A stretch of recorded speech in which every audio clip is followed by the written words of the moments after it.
Hey everyone, welcome back to another video. तो इस video में बात करेंगे कि आप किस तरह से इस तरह का स्मूथ टेक्सचर ड्रॉ कर सकते हैं और आईज, नोज और लिप्स इस तरह के किस तरह से आप ड्रॉ कर सकते हैं। ये बेबी हेयर रो है।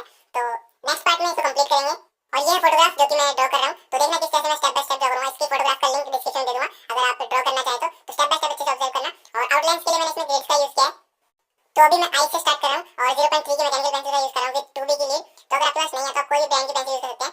HB या फिर 2B की पेंसिल यूज कर सकते हैं। और देखो, जो भी आईज के अंदर जो भी हाइलाइट्स है, जो भी व्हाइट व्हाइट एरिया है, उसको मैं पहले अच्छे से देख रहा हूं और उसको ऑफ कर रहा हूं। तो जो भी आईज के अंदर शाइन होता है, व्हाइट व्हाइट जो भी चमक रहा है, ये बहुत ज्यादा इंपॉर्टेंट होता है। तो इसको केयरफुली ड्रॉ करो, अच्छे से ड्रॉ करो, स्लोली ड्रॉ करो, तभी जो आईज है वो उभर के आएगी, वो काफी रियलिस्टिक लगेगी। अब मैं यूज कर रहा हूं 0.5 की मैकेनिकल पेंसिल विद 4B की लीड, जो कि डार्क होती है। तो आप कोई भी ग्रेड की पेंसिल यूज कर सकते हैं, 6B 8B की। तो फिलहाल अब मैं यूज कर रहा हूं 3H पेंसिल, जो कि टोम्बो की है। लाइट शेडिंग करने के लिए मैं इसी पेंसिल का यूज करता हूं, क्योंकि रफ पेपर में यूज कर रहा हूं, तो इस पे काफी लाइट पेंसिल यूज करनी पड़ती है हमको, बिल्कुल स्मूथ टेक्सचर चाहिए। तो अभी मैं यूज कर रहा हूं 3H पेंसिल और काफी अच्छे से मैंने इसको शार्प कर लिया है, बिल्कुल शार्प, ताकि अच्छे से बिल्कुल स्मूथ यूनिफॉर्म मोशन में शेडिंग हो पाए। सिंपली मैं लाइट पेंसिल का यूज करके लाइटली शेडिंग करूंगा इससे। और जो नीचे ड्रॉप है आईज के नीचे, तो उसको शेड नहीं करना है, वो व्हाइट ही छोड़नी है, बस उसकी शेप ड्रॉ कर दो आप, जिस तरह से मैंने किया। और आईज के चारों तरफ मैं लाइटली शेडिंग कर रहा हूं इसी पेंसिल का यूज करके। और आईब्रोज को मैं पहले लाइटली शेड कर रहा हूं। आप कोई भी ब्रांड की लाइट पेंसिल यूज कर सकते हैं, 3H 2H या फिर HB भी यूज कर सकते हैं।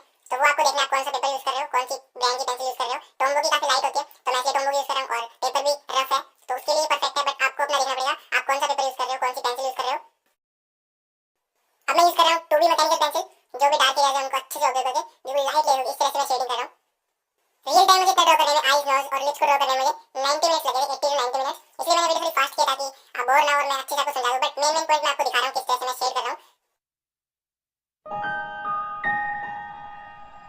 सेकंड आई को मैं वैसे ड्रॉ करूंगा। पहले मैं मैकेनिकल पेंसिल यूज कर रहा हूं 0.3 की, और जो भी हाइलाइट्स वगैरह है उसको अच्छे से ऑफ कर लेता हूं।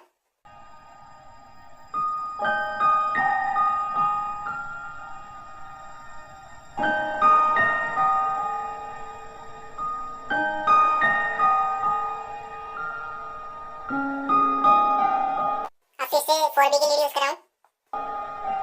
तो अब शेड करते हैं नोज। तो नोज का जो ये वाला पार्ट है, यहाँ पे डेप्थ है, डार्क है, तो मैं 3H पेंसिल से ही स्टार्ट कर रहा हूं फिर भी। और अच्छे से एक बार लाइटली शेडिंग कर लेते हैं। रेफरेंस फोटोग्राफ में देखो, नोज के जो ऊपर वाली साइड है वहां आपको हाईलाइट दिख रहा है, व्हाइट व्हाइट एरिया दिख रहा है। तो वहां पे मैं बिल्कुल भी शेडिंग नहीं करूंगा, उसको मैं व्हाइट ही छोड़ दूंगा ताकि हाईलाइट काफी अच्छे से लगे। तो आप कर सकते हैं, अदरवाइज आप ये जगह यूज भी कर सकते हैं, पहले भी जगह छोड़ सकते हैं, जिस तरह से मैं भी छोड़ूंगा आपको दिखाता हूं। तो ये कुछ इस तरह से मैं बीच में जगह छोड़ दी है व्हाइट व्हाइट, क्योंकि हाईलाइट से रेफरेंस फोटोग्राफ में जैसे कि आप देख सकते हैं। और लाइट शेडिंग के लिए मैं वही पेंसिल का यूज कर रहा हूं, 3H पेंसिल का ही यूज कर रहा हूं, जो भी मैंने आईज के चारों तरफ शेडिंग किया, आईब्रोज में शेडिंग किया, और जो अब कर रहा हूं उसमें मैंने कंप्लीट 3H का यूज किया अभी तक। तो 3H के बाद और डार्क करने के लिए और लेयरिंग करने के लिए 2B 4B का यूज करेंगे। बट मैंने अभी तक बिल्कुल भी ब्लेंड नहीं किया, क्योंकि शेडिंग काफी ज्यादा इंपॉर्टेंट है। शेडिंग अच्छे से देखो आप किस तरह से मैं कर रहा हूं, ब्लेंड तो उसके बाद भी कर लेंगे।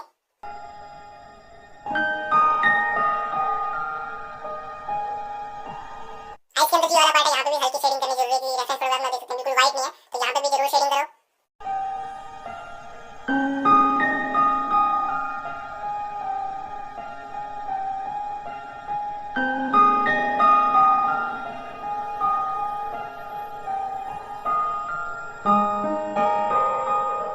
अब फिर से 0.3 की मैकेनिकल पेंसिल विद 2B की लीड का मैं यूज कर रहा हूं। और जो नोज का ये वाला पार्ट है, जहाँ पे डेप्थ है, डेप्थ मतलब गहराई, जो भी डार्क एरिया है यहाँ पे, तो उसको मैं अच्छे से शेड कर रहा हूं। पहले लाइटली प्रेशर अप्लाई नहीं करना है। काफी लोगों को मैंने देखा जो प्रेशर अप्लाई कर देते हैं नोज में, जो भी डेप्थ वाले एरिया होते हैं, तो बिल्कुल लाइटली ही करो, लेयर बाय लेयर करो। और अब यहाँ पे यूज कर रहा हूं मैं 4B की लीड 0.5 की, क्योंकि यहाँ पे और डार्क है, तो आप देख सकते हैं अपने हिसाब से, वो आपको एक्सपेरिमेंट करने पड़ेंगे, देखने पड़ेंगे। और मैं मैकेनिकल पेंसिल इसलिए कर रहा हूं क्योंकि ज्यादा शार्प नहीं करना पड़ता है, और अच्छे से एक ही लीड से काफी अच्छे से मैं शेडिंग कर पाता हूँ। नॉर्मल पेंसिल तो काफी शार्प करना पड़ता है, तो इसलिए मैं यूज करता हूँ। अदरवाइज आप कोई भी पेंसिल यूज कर सकते हैं, मेथड यही रहेगा। लाइटली शेड कर लिया है मैंने, तो अब इसको ब्लेंड करते हैं। तो मैं ब्रश का यूज कर रहा हूं, मेकअप ब्रश, जो कि मैं यूजुअली यूज करता हूं। तो बिल्कुल लाइट प्रेशर के साथ इसको ब्लेंड करना है, ज्यादा प्रेशर अप्लाई नहीं करना है, तो शेडिंग खराब हो सकती है। पेपर भी रफ है, तो एक बार ब्रश को भी आप साफ कर सकते हैं। अगर आपने पहले यूज किया है चारकोल में डार्क एरियाज में, तो खराब कर सकता है, तो पहले एक बार साफ कर लो, उसके बाद ही ब्लेंड करो। जो मैंने शेडिंग किया उसके ऊपर से बस सिंपली ब्लेंड करना है।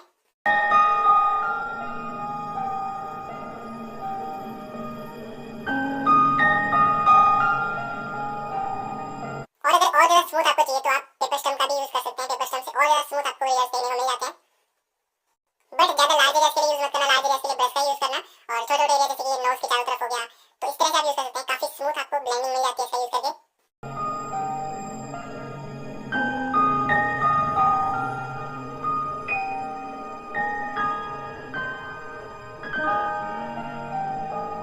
तो फोटोग्राफ में से ऑब्जर्व करते हैं, और जो भी डार्क एरियाज हैं लेयर बाय लेयर उनको ऑफ करते हैं। पहले 2B का यूज करूंगा, फिर 4B का, कलर्स लिया तो उससे भी डार्क करेंगे, तो लेयर बाय लेयर करेंगे। अभी मैं 2B का यूज कर रहा हूँ।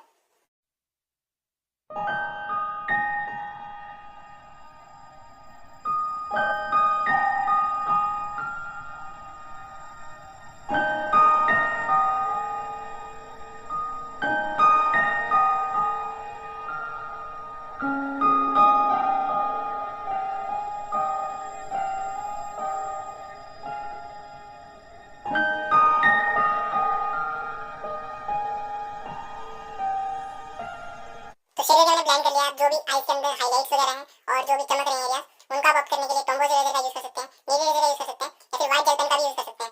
ज्यादा इरेजर का यूज करना, व्हाइट जेल पेन का यूज कम से कम करना, जैसे मैंने आपको बताया था।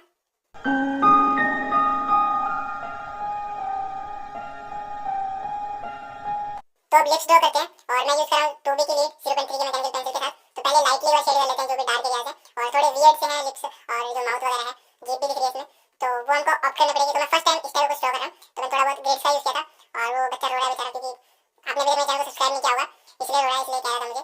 तो सब्सक्राइब कर देना अगर आपने अभी तक नहीं किया, मैं बोल दूंगा ऐसे। तो हाँ, अभी मैं यूज कर रहा हूँ 2B की लीड, और जैसे कि मैंने आपको बताया बिल्कुल लाइटली शेडिंग कर रहा हूँ। तो जीभ में भी बिल्कुल लाइटली शेडिंग करनी है इस तरह से, यहाँ पे बिल्कुल भी डार्क नहीं है, इसमें हाईलाइट्स वगैरह करने पड़ेंगे। डेप्थ वाले एरिया के लिए मैं यूज कर रहा हूँ अब 4B के लिए, और काफी स्लोली शेडिंग करनी है, पैसे का अप्लाई नहीं करना है, डार्क है तो ऐसा नहीं है कि पैसे का अप्लाई करना है, लेयर बाय लेयर कर लेंगे। 6B का यूज कर लेंगे, 8B का यूज कर लेंगे, 10B का यूज कर लेंगे, बट ज्यादा पैसे का अप्लाई नहीं करना है। Now I am using again 3H pencil, और पेंसिल से शार्प जरूर करनी है अगर आपको बिल्कुल स्मूथ यूनिफॉर्म में शेडिंग चाहिए तो जिस तरह से मैं अभी लाइटली शेडिंग कर रहा हूँ।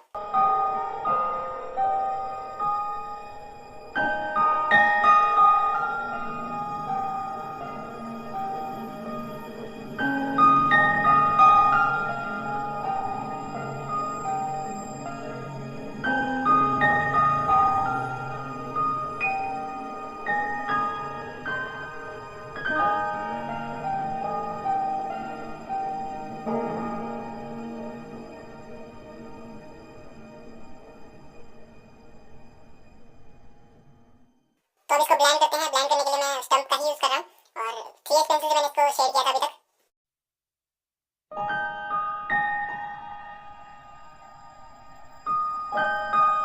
जहाँ पर आपको लाइटली ब्लेंड करना हो, आपको लगे कि स्टम्प से अगर डार्क हो जाएगा, तो वहाँ पे आप ब्रश का यूज कर सकते हैं इस तरह से। अब मैं यूज कर रहा हूँ टोंगो से जीभ में जो भी हाईलाइट दिख रहे हैं, थोड़े डॉट से दिख रहे हैं, तो वहाँ पे आप जेल पेन का भी यूज कर सकते हैं, अदरवाइज आप इस तरह से भी कर सकते हैं।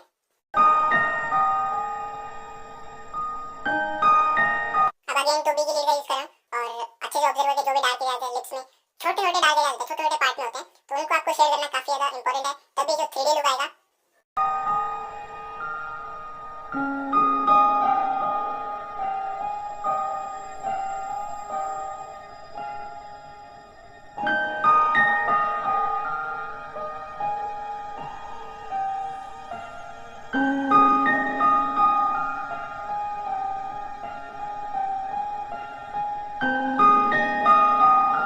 अब ब्लेंड करने के लिए मैं ब्रश का भी यूज कर रहा हूँ।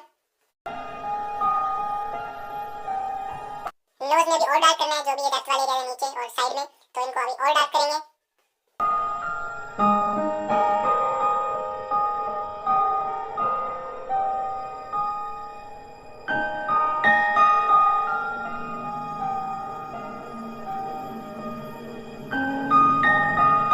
इस वाले पार्ट में देखो यहाँ पे डार्क है, रेफरेंस फोटोग्राफ में देखो यहाँ पे डार्क है, तो यहाँ पे मैं 4B का यूज कर रहा हूँ। तो इसी तरह से बिल्कुल अच्छे से ऑब्जर्व करके अगर आपको करना है तो ही रियलिस्टिक ड्रॉ हो पाएगा। टाइम लगता है इसको ड्रॉ करने में, अच्छे से देखना पड़ता है कहाँ पे डार्क एरिया है, कहाँ पे लाइट है, कहाँ पे हाईलाइट्स है, और ज्यादा मुश्किल नहीं है, बस आपको अच्छे से ऑब्जर्व करके शेडिंग करनी है।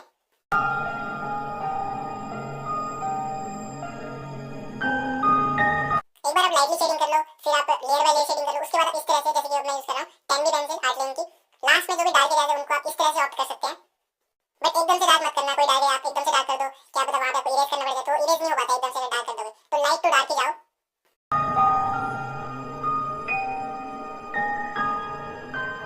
सो हाँ गाइस, ये कुछ इस तरह से ड्रॉ हो चुका है, रियलिस्टिक स्टेप बाय स्टेप मैंने आपको बताया किस तरह से आप ड्रॉ कर सकते हैं, काफी इजी है अगर आप पेशेंस रखेंगे, इस तरह से ड्रॉ करेंगे तो।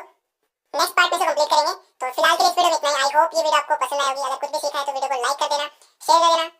मिलते हैं जल्दी इसके नेक्स्ट पार्ट में, तब तक के लिए do practice, do improve, take care and thank you so much.